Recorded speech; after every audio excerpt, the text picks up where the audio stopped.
चलते हैं next question की तरफ। क्वेश्चन नंबर 11 देखते हैं। Find the equation of the circle passing through the point this and this. आपको जिस सर्कल की इक्वेशन फाइंड करनी है वो सर्कल इन दो पॉइंट से पास करती है and whose centre is on the line this, और उसका जो सेंटर है ना वो स्ट्रेट लाइन से पे लाई करता है। तो ये क्वेश्चन बिल्कुल क्वेश्चन नंबर 10 की तरह से है। तो मैं दिखाते हैं अभी। इस क्वेश्चन को भी मैं दो मेथड से सिखाऊंगी आपको, ठीक है। बल्कि दूसरा मेथड जो मैं 10th में नहीं करवा पाई थी इसमें मैं वो भी अप्लाई करके दिखाऊंगी। तो आप दोनों मेथड से इक्वेशन निकाल सकते हो, ठीक है। तो देखो मान लेते हैं मेरी जो सर्कल है वो पी पॉइंट से, पी पॉइंट का नाम रख दिया मैंने 2 3 और क्यू पॉइंट का नाम मैंने रखा -1 1। इन दो पॉइंट से पास हो रही है और जो मेरे पास सर्कल का जो सेंटर है, ठीक है, उस सर्कल का वो जो सर्कल का सेंटर है वो इस लाइन पर लाई करता है। तो इस लाइन की इक्वेशन दे रखी है मुझे, क्या दे रखी है, x - 3y - 11 = 0, x माइनस। तो अब देखते हैं कि हमें निकालना है इस सर्कल की इक्वेशन। तो इस सर्कल की इक्वेशन निकालने से पहले हमें क्या क्या चाहिएगा, एक सेंटर चाहिएगा और एक रेडियस चाहिएगा। तो आप देखो इसके सर्कल के जो है ना मैंने मान लिया सेंटर के कोऑर्डिनेट h और k हैं। तो सॉल्यूशन की तरफ बढ़ते हैं। तो देखो हमें पता है कि जो सेंट्रॉइड फॉर्म में होती है ना, सेंट्रल फॉर्म में, सॉरी सेंट्रॉइड नहीं, central form of a circle is x minus h का whole square y minus k का whole square equal to r square, where c h k is the coordinates of the center and r will be the radius of the circle। अब देखते हैं, देखो अगर मेरी ये जो सर्कल है ये p और q इन दो पॉइंट से पास हो रही है तो दोनों ही पॉइंट इसकी इक्वेशन को सेटिस्फाई करेंगे। इसका मतलब देखो x की जगह एक बार हम 2 3 रख देंगे तो 2 माइनस h का होल स्क्वायर और 3 माइनस k का whole square equal to R square. ये मेरी इक्वेशन नंबर 1 आ गई। Similarly Q point also satisfy our equation. तो Q के कोऑर्डिनेट्स क्या है, -1 और 1। तो रखवाइए जरा, -1 माइनस h का whole square plus 1 minus k का whole square equal to R square. ये इक्वेशन नंबर 10 सेकेंड हो गई है। अब हम देखेंगे कि जो हमारे पास फर्स्ट इक्वेशन है वो भी आर स्क्वायर के इक्वल है, सेकेंड इक्वेशन है वो भी आर स्क्वायर के इक्वल है। तो बोथ आर इक्वल, क्योंकि दोनों का की जो वैल्यू है वो आर स्क्वायर के इक्वल आ रही, तो LHS दोनों की इसका मतलब सेम होगी। तो फ्रॉम फर्स्ट एंड सेकेंड हम दोनों को इक्वल कर देते हैं। 2 माइनस h का होल स्क्वायर और प्लस 3 माइनस k का whole square is equal to -1 minus h का होल स्क्वायर और प्लस 1 माइनस k का होल स्क्वायर।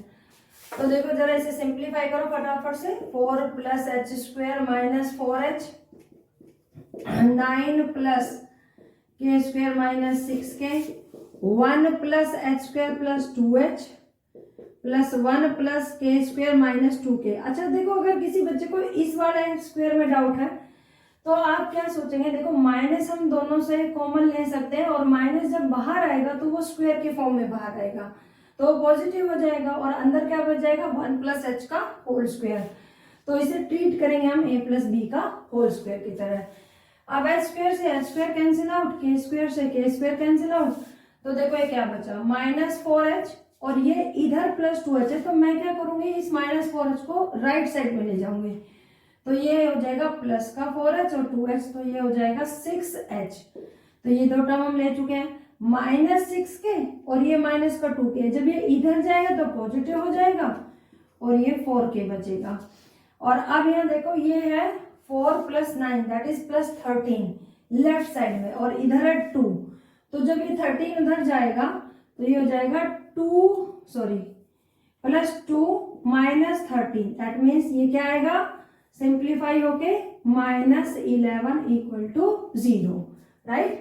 तो इसको हम इक्वेशन नंबर 3 रख देंगे अपना। अब मेरे पास h और k में एक लीनियर रिलेशन आ चुका है।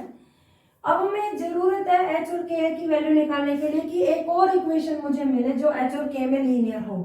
तो देखो उसके लिए क्या करेंगे, अब जो सेंटर है ना वो मेरा स्ट्रेट लाइन पर लाई करता है, तो इसका मतलब सेंटर के जो कोऑर्डिनेट्स हैं वो मेरी इस इक्वेशन को सेटिस्फाई करेंगे। तो रख दो जरा चुपचाप से, x की जगह h और y की जगह k। तो इक्वेशन क्या बनेगी मेरे पास, h minus 3k equal to, sorry minus 11 ही रख लो। अब इसे काट ना देना कि 11 11 सेम हो गए हैं, फिर आपके पास h और k में एक इक्वेशन फिर से बन जाएगी, मतलब h की value in terms of k आएगी, फिर आप उसे पुट करेंगे। अब इसे हम क्या करेंगे, इसे 6 से मल्टीप्लाई करेंगे। अब आप यूज कर सकते हो क्रॉस मल्टीप्लीकेशन मेथड या सब्सटीट्यूशन मेथड, वट एवर भी, इट्स योर चॉइस। बट मैं फाइनली क्या करी कि हमारे पास दो इक्वेशन आ गई हैं h और k में, और अब आप इनको सिंप्लीफाई करेंगे। तो मैंने क्या किया कि इसको 6 से मल्टीप्लाई कर लेती हूँ। तो अगर ये मेरी इक्वेशन नंबर 4 थी, तो देखो जरा मैं थर्ड को इधर लिख देती हूँ, 6h plus 4k equal to 11, और इसे 6 से मल्टीप्लाई कर देते हैं। 6h माइनस 6 3 जा 18k इज इक्वल टू 66। अब हम माइनस कर देंगे तो ये 6h से 6h कैंसिल हो जाएगा, ये माइनस के 14k, नहीं ये प्लस के, क्योंकि जो 18 है वो भी प्लस का हो चुका है। तो 22k is equal to minus 55। तो k की वैल्यू क्या आएगी, माइनस 55 अपॉन में 22, दैट इज माइनस 5/2। k मेरा निकल चुका है। अब k की वैल्यू किसी एक में रख देंगे, h की वैल्यू निकाल लेंगे। तो यूजिंग फोर्थ का यूज करेंगे, h माइनस 3, k की value minus 5/2 is equal to 11। h क्या आ जाएगा 15/2, 11 माइनस 15/2, तो that is h is equal to क्या आएगा 22 माइनस 15, दैट इज 7/2। आपके पास फाइनली क्या हो गए, सेंटर के जो कोऑर्डिनेट्स है वो मिल चुके हैं। c जो था वो मैंने क्या ले रखा था h के, और वो मुझे मिल चुका है। c की h की वैल्यू 7/2 और k की वैल्यू माइनस 5/2। अब मेरा केवल एक काम रह गया कि मैं r और निकाल लूं। तो देखो c के कोऑर्डिनेट्स मुझे पता है, p पता है, ये जो डिस्टेंस है ये क्या है, r है। तो cp कितना हो जाएगा r, तो cp को निकालेंगे, जरा देखो cp को, h कितना 7/2 माइनस 2 का whole square plus minus 5/2 minus 3 का whole square is equal to r। आप यहाँ भी रख सकते हैं किसी भी एक इक्वेशन में, इसमें h और k की वैल्यू ये r स्क्वायर के इक्वल है। तो यहाँ से देखो जब हम स्क्वेयरिंग ऑन बोथ साइड्स, ताकि इस रूट से पीछा छूटे, तो जब हमें स्क्वायर रूट रहे तो 2 2 जा 4, 7 माइनस 4 3/2 का होल स्क्वायर प्लस यहाँ 2 3 जा 6 माइनस 11/2 का whole square is equal to r square. तो ये हो जाएगा 9/4, ये 121, तो मेरे हिसाब से 9 plus 130/4 equal to r square. अब r हम निकालेंगे तो देखो जनरली हमारे पास अगर x स्क्वायर इक्वल टू 9 होता है तो हम x इज इक्वल टू क्या लिख देते हैं प्लस माइनस 3। बट आप एक चीज का ध्यान रखेंगे, r जो है वो रेडियस को रिप्रेजेंट करता है, तो r नेगेटिव हो ही नहीं सकता, इसलिए आप इसका स्क्वायर रूट निकालेंगे तो केवल एक ही सिंबल यूज करेंगे, वो भी प्लस का। तो 130 नीचे 4 का स्क्वायर रूट 2। तो अब हमारे पास r भी आ गया है और सेंटर भी पता चल गया। तो therefore equation of the required circle is क्या आएगी x माइनस h कितना है 7/2 का whole square, y minus k, तो माइनस माइनस प्लस हो गया है, और r 1√130/4, I think no 2, it's 2, इसका होल स्क्वायर। तो ये हो जाएगा x square plus 49/4 minus 7x, y square plus 25/4 और प्लस के 5y इक्वल टू 130/4। तो आप एक काम करें, LHS और RHS दोनों को 4 से मल्टीप्लाई कर दें, ताकि ये जो अपॉन में 4 है ये खत्म किया जा सके। तो ये हो जाएगा 4x square plus 49 minus 78x plus 4y square plus 25 plus 5 4 जा 20y इक्वल टू 130। समझ गए ना? इधर जो भी टर्म फ्रैक्शन में है उनके अपॉन में 4 है और यहाँ भी 4 है, तो मैंने पूरी दोनों इस इक्वेशन को दोनों साइड 4 से मल्टीप्लाई कर दिया। तो अब देखो क्या आ गई हमारे पास equation 4x² this plus 4y²। अब linear part लिखवाओ, -28x plus 20y और अब कांस्टेंट टर्म ये 49 ये 25, तो क्या हो जाएगा 50 प्लस 24 74 और ये इधर आके 130 में से 74 जब हम काटेंगे तो ये कितना आ जाएगा 56, तो -56 इक्वल टू 0। तो ये मेरे पास required equation of the circle हो जाएगी। आई थिंक क्लियर हो गया होगा, ठीक है। अब अगर ये क्लियर हो गया होगा तो इसी क्वेश्चन को अब सेकंड मेथड से मैं करके दिखा रही हूँ, ठीक है।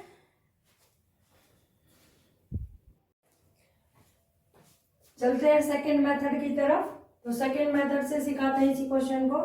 तो इस क्वेश्चन में क्या कहता है, find the equation of the circle passing through the point this. तो देखो ये मेरी वो सर्कल है और मान लेते हैं ये जो सेंटर है, सेंटर के कोऑर्डिनेट मैंने एच के एज्यूम कर लिए हैं और ये मेरे पास मान लेते हैं वो लाइन है जिस पर वो सेंटर लाई करता है। तो इसकी इक्वेशन हमें गिवन है x - 3y = 11। इस 11 को राइट साइड में लिख दिया मैंने, ठीक है। और सर्कल इन दो पॉइंट से पास हो रही है। एक पॉइंट P है 2 3 और दूसरा है Q -1 1। अब देखो हमने क्या सीखा है कि मैंने बताती हूँ कि मैं कैसे निकालूँ। तो मैंने PQ को ज्वाइन कर दिया। PQ ज्वाइन करने के बाद मुझे ये एक कोड मिल गई है। मेरा टारगेट ये है कि मैं सेंटर और रेडियस किस तरह से फाइंड करूँ। तो मैं क्या करती हूँ कि देखो सेंटर के लिए क्या करूँगी मैं, अगर आप सोचो कि मैं C से एक परपेंडिकुलर ड्रॉ करूँ तो वो इस कोड को बाइसेक्ट करेगी, ठीक है। इस कोड को बाइसेक्ट करने का मतलब जो ये पॉइंट होगा M, ये इन दोनों का मिड पॉइंट होगा और मिड पॉइंट फॉर्मूला मुझे पता है। तो पहले है ना mid point of PQ, mid point of PQ क्या आएगा मेरे पास, उसका नाम मैंने M रखा है = M 2 - 1 मतलब x1 + x2 / 2। तो 2 - 1 अपॉन में 2 1/2 हो गया। 3 + 1 4/2 तो 2 आ गया। ये मेरे पास मिड पॉइंट आ गए हैं, ठीक है 1/2 और 2। अब देखो मैं ना क्या चाहती हूँ कि जो CM है ना, ये एक स्ट्रेट लाइन है मतलब लाइन सेगमेंट है। अगर मैं इसकी इक्वेशन फॉर्म कर लूँ तो जो ये जो C पॉइंट है ना सेंटर, ये इस लाइन का इस लाइन का पॉइंट ऑफ इंटरसेक्शन है। तो मैं फिर पॉइंट ऑफ इंटरसेक्शन से C जो है वो सेंटर निकाल पाऊंगी। तो अब मुझे जो CM है ना उसकी इक्वेशन लिखनी है। तो किसी भी लाइन की इक्वेशन लिखने के लिए हमें एक पासिंग पॉइंट चाहिए और एक स्लोप चाहिए। पासिंग पॉइंट मैंने निकाल लिया है मिड पॉइंट से। अब रह गया टारगेट किसका, स्लोप का। तो आप बताओ जो PQ लाइन का स्लोप होगा, CM उस पर परपेंडिकुलर है, तो जो CM का स्लोप होगा वो PQ के स्लोप का नेगेटिव एंड रेसिप्रोकल होगा कि नहीं होगा, निकालवाओ। तो स्लोप ऑफ PQ,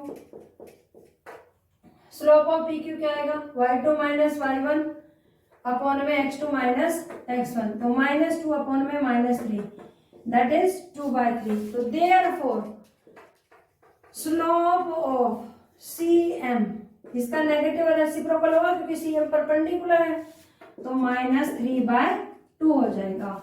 अब इसी भी आप लिख दीजिए इक्वेशन ऑफ CM, क्योंकि CM की दोनों चीजें पता है हमें, एक पासिंग पॉइंट पता है और स्लोप पता चल गया है। तो y - y1 that means y - 2 = slope into में x - x1 दैट मीन्स 1/2। तो दिस एम्प्लाइज ये क्या आएगा हमारे पास y - 2 = -3/2x प्लस के 3/4। एक काम करते हैं 4 से मल्टीप्लाई कर देते हैं दोनों साइड। तो 4y - 4 2 जा 8 माइनस, अच्छा ये 2 से मल्टीप्लाई होगा क्योंकि जब हम 4 से कर रहे हैं तो 2 2 जा 4 होता है, तो -6x और +3। तो इक्वेशन आ गई मेरे पास 6x को इधर ले आई मैं प्लस 4y और इस 8 को मैं उधर ले गई तो ये 11। ये मेरे पास इक्वेशन आ गई है CM की। अब जो CM है, ये जो CM है इसकी इक्वेशन आई है 6x + 4y = 11। ठीक है। और ये है हमारे पास x माइनस 3y, तो ये पॉइंट ऑफ इंटरसेक्शन हम निकाल लेते हैं।